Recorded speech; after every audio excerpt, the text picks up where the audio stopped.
AFC Asian cup বাছাই মিশনকে সামনে রেখে বাংলাদেশ জাতীয় ফুটবল দলের প্রস্তুতি শুরু হয়েছে জোরে সোরে।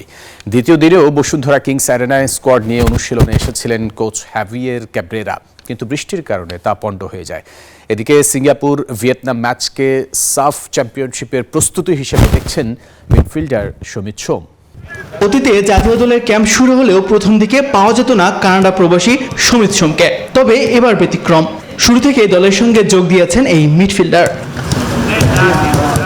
গ্রুপ সিতে 5 ম্যাচে 5 পয়েন্ট নিয়ে 3 নম্বরে লাল সবুজের প্রতিনিধিরা। শেষ ম্যাচে সিঙ্গাপুরকে হারিয়ে গ্রুপে দ্বিতীয় হওয়ার স্বপ্ন দেখছেন মিডফিল্ডার সমিত সোম। আমরা ইভেন তোমার যে ইন্ডিয়া ম্যাচে খেলতেছি, কোচ বলছে যে আমরা হ্যাঁ জিতছি, বাট ওইটা থেকে অনেক কিছু আছে যে আমরা ইমপ্রুভ করতে পারি। সো ওইটার উপরে আমাদের ফোকাস আছে যে ওই খেলার থেকে আমরা আরও কীভাবে ইমপ্রুভ করতে পারবো আর ওই কনসেপ্টগুলো কীভাবে অ্যাপ্লাই করতে পারি ভিয়েতনাম আর সিঙ্গাপুরের সাথে।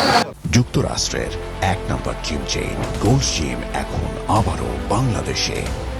বসুন্ধরা আবাসিক এলাকা ও বসুন্ধরা সিটি শপিং মলে। বাছাই পর্ব শেষে সাফ ফুটবলের ব্যস্ততা বাংলাদেশের। এই মিডফিল্ডারের বিশ্বাস, ভিয়েতনাম সিঙ্গাপুর ম্যাচের জয় বাড়তি আত্মবিশ্বাস দিবে সাফ চ্যাম্পিয়নশিপে। সাফ আসতেছে, বাট প্রিপারেশন জাস্ট বেস্টভাবে কীভাবে করতে হলো ম্যাচ বাই ম্যাচ নিতে। সো ফার্স্ট ফোকাস হলো ভিয়েতনাম, তারপরে নেক্সট ফোকাস হলো সিঙ্গাপুর, তারপরে জুন উইন্ডো, তারপরে সব সাফ লিডিং করতে। 20 মার্চ ভিয়েতনামের উদ্দেশ্যে দেশ ছাড়বে দল। 26 মার্চ ভিয়েতনামের বিপক্ষে একটি প্রীতি ম্যাচ খেলবে কাবরেরার শিষ্যরা। 31 তারিখে এশিয়ান কাপ বাছাই পর্বের ম্যাচে বাংলাদেশের প্রতিপক্ষ সিঙ্গাপুর। তাসবিহ শাওরুন, নিউজ 24।